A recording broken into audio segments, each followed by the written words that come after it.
ଏମିତି କରିବା ନାଇଁ ନାଇଁ ନାଇଁ ଏମିତିଆ କରିବା। ଏମିତି ନୂଆ ପୁରୁଣା ସରିଲାଣି ଏବେ ଏମିତି ଦେଖିବା। ନାଇଁ ନାଇଁ ନାଇଁ ଏଇ ଗୋଟେ ଚିକେନଟା କରିବା। ହଁ ହଁ ମାମୁଁ କେ આપણે ଗୋଟେ ଚିକେନ୍ ନେଇ ଆସିବୁ ତାପରେ ଆମେ କରିଦେବା।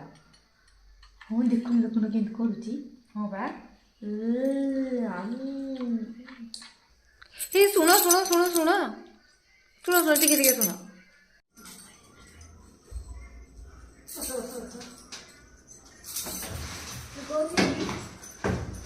କାଲିକି କ'ଣ କରିବା? ହଁ କାଲିକି କ'ଣ କରିବା? କାଲି ତମମାନଙ୍କୁ ଚିକେନ ଚିକେନ ଯେ କରିବା? ଗୋଟେ ଗୋଟେ ନୁହଁ ସେଇ ଚିକେନ ହଁ ହଉ ଦେଖୁନ ହେଇଟି ହୁଁ ହେଇଟି ଦେଖିଆ? ଏଇ ଭଳିଆ। ଏମିତିଆ ନହେଲେ ନହେଲେ ଏଇଟା ଏଇଟା ଏଇ ଯୋଉ ଟାଙ୍କ ତାର सुनो सुनो सुनो अगर तुम कॉमेडी ଆସିଗଲା ଛାଡ଼ ଖାଇ। କିନ୍ତୁ ଆପଣ ଜାଣିଛନ୍ତି କି ଛାଡ଼ ଖାଇର ବାସ୍ତବିକତା ଆମ ଭାବନା ଠାରୁ କେତେ ଭିନ୍ନ? ଚାଲନ୍ତୁ ଜାଣିବା। ଛାଡ଼ ଖାଇର ପ୍ରକୃତ ଅର୍ଥ ହେଉଛି ଗୋଟେ ଦିନ ପାଇଁ ଖାଇବା ଛାଡ଼ କରିବା।